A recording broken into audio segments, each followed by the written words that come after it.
Today's video is sponsored by Fantic. Today's video is for entertainment purposes only. Everything I'm going to talk about is my opinion and my opinion only. When it comes to equipment, things that can harm you, dismember you, maim you, or kill you, or anything like that at all, consult your owner's manual and read all the warning labels.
So welcome back to Outdoors with the Morgans. Today I'm down here at the Woodyard. We're going to saw some more red pine and we're going to make some raised garden beds for my nephews. They'll be up in a little bit. But first I wanted to clean things up a little bit and I moved some slabs out of the way and chipped up some waste material. Now last time I used the split fire chipper in a video, I had two recurring questions. Number one was who makes this trailer? I went over this before. It is a log rate trailer. Real heavy duty, powder coat finish. It dumps, you crank that handle, got a nice little toolbox right there for your chainsaw. Log rate. That's one question that is answered.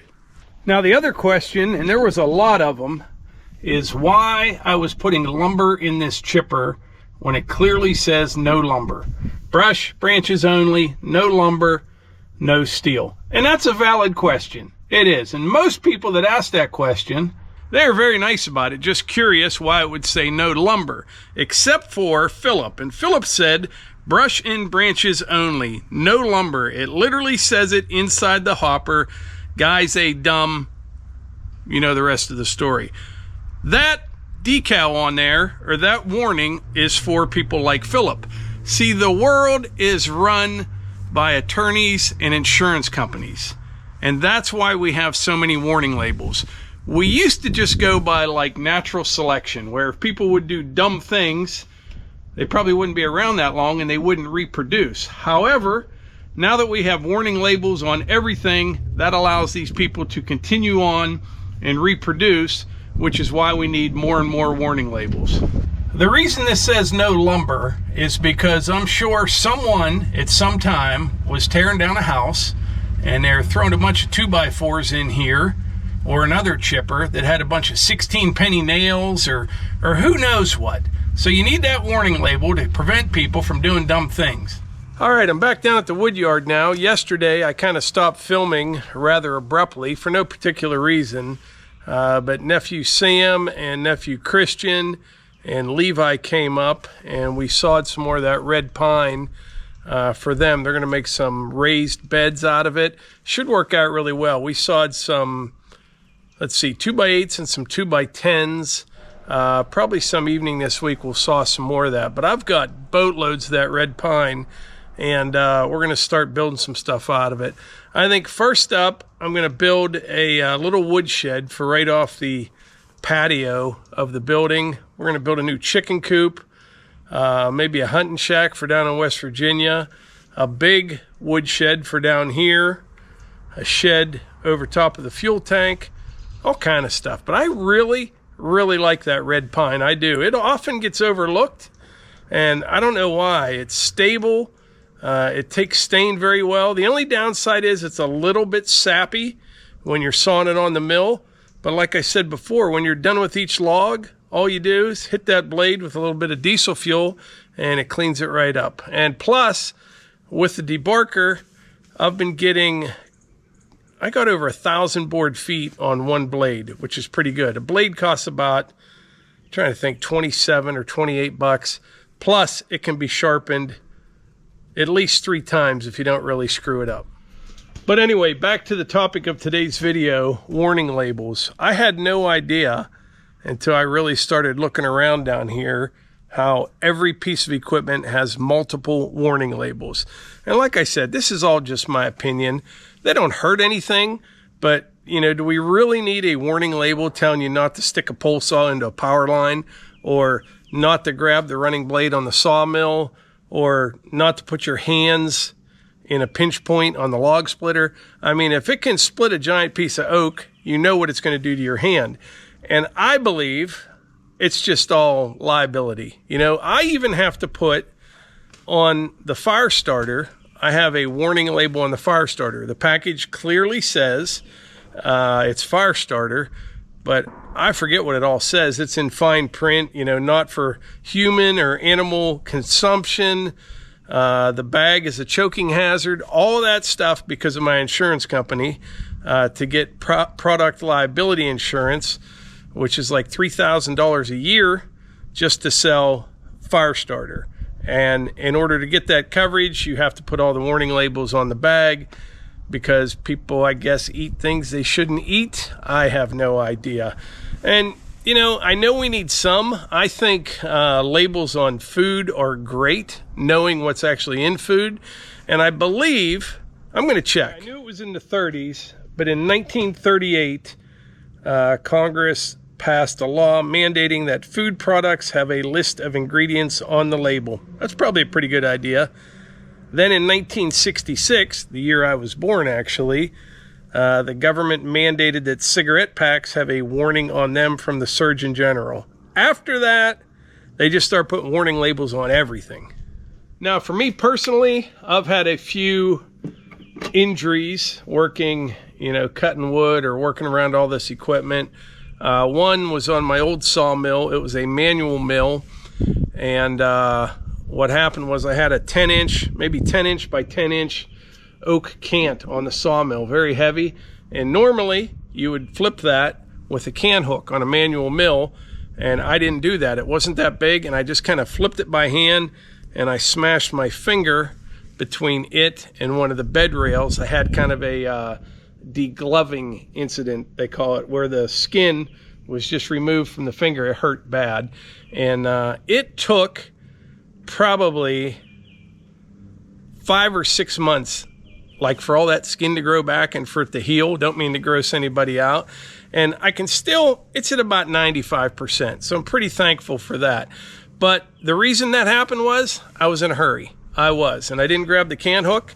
And that's what it comes down to for me. Just common sense and don't get in a hurry. That's what I try to do. And you kind of have to be in the right frame of mind when you're running this equipment. You know, I like to just kind of get in the zone, focus on what I'm doing. Although, like if I'm running the log splitter or even the sawmill, I'll have a podcast on and I maybe not be listening to all of it, but I just kind of focus on what I'm doing. And but I still am able to listen to something on the headphones. But I think just not getting in a hurry is the biggest thing. When you do that, things are going to go south. They are. That's when people are going to get hurt. Earlier, I mentioned that today's video was sponsored by Fantic, and if you drive a car or a truck and you spend a lot of time on the road, I have two very cool things to show you right now. First is the Apex X8 tire inflator. Comes with a hose that screws on and off, also has a built-in light. Not only can you pump up your car tires, you can also inflate a ball, pump up your bike tires, and it comes with a nice carry bag. Set what pressure you want, 36, 37. Works really well. And here's the next thing I wanted to show you, the Apex V10 car vacuum. I love it. I just used it on the floor mats of the truck. It also comes with several different attachments. You got this big wide one right here. You've got a stiff bristle, soft bristle. I use this on the keyboard of the computer. It's got this little brush right here, which is for cleaning out the extra filter. Comes with an extra filter. And you've got this flexible hose right here and a fine point to get into the tight areas of your car. This also extends out and you can empty the dirt and debris right here. Either one of these or both would be perfect gifts for yourself, family, or friends who drive frequently and like to take care of their stuff. Click the links in the description below to get 27% off and 33% off. Time limited discount. Speaking of safety, a fire truck just went out the road. Wasn't me. I'm not burning any brush or anything today. But it's amazing how fast it dries out. You know, we had inches and inches of rain this past week, and you get that sun and a breeze, things are drying up pretty quick. Today's just absolutely gorgeous. It's about 60, just a couple clouds in the sky. This would be a great day to view the eclipse.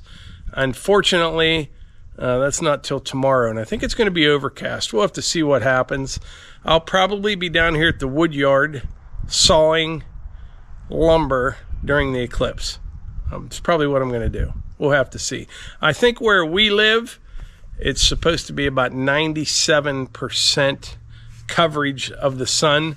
We're not directly in the middle of it, but we're not too far off. So we'll have to see how that goes. That's another thing. We need a warning label.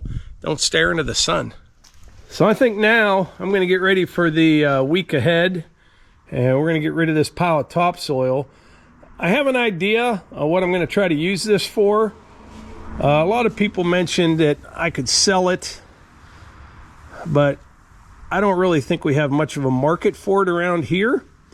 And plus, sawdust is still pretty moist. You know, I am sawing green lumber, but what I think I'm going to do with this, I'm going to take this and then the wood chips that I make and just kind of mix them together. I'll put them in a pile, and then over time when I clean out the chicken run, I'll put that in there as well. And who knows, maybe even get a load of manure once in a while and just make a huge compost pile. The sawdust and the wood chips are very high in carbon, so you need to add that nitrogen, which would come like from manure or even like grass clippings. I could put them in there. Green material, you know, like leafy stuff. But as far as just wood, sawdust and wood chips, very high in carbon. You know, at first I thought I could mix it with topsoil, but all that would do would make carbon-rich soil. You need that nitrogen. I'm just learning. I'll figure it out over time. But like the wood chips, for example, I can run that chipper for like 5 minutes and have enough wood chips for the chicken run for 2 or 3 weeks. Easy. So I need something to do with all this stuff, and I think that will work well. Sawdust, wood chips, and then add some nitrogen to the mix, and we should make a pretty good compost. Now maybe that would be something that is marketable, but as far as just the sawdust and or the wood chips, I don't really see it worth doing, at least where we live. Now if you had a huge operation, you know, I have a lot of people say I should make wood pellets. I don't see how you could compete with those giant companies that are selling, you know, rail car loads of the stuff. And plus, like I said, my sawdust is still damp. You know what I mean? The wood is green lumber that I'm sawing it from, so it's not even dry. So I think this will be step one. Things always kind of evolve into something else, but this is the plan for now.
Alright, got the sawdust cleaned up. Well, most of it. Got room to make a bunch more.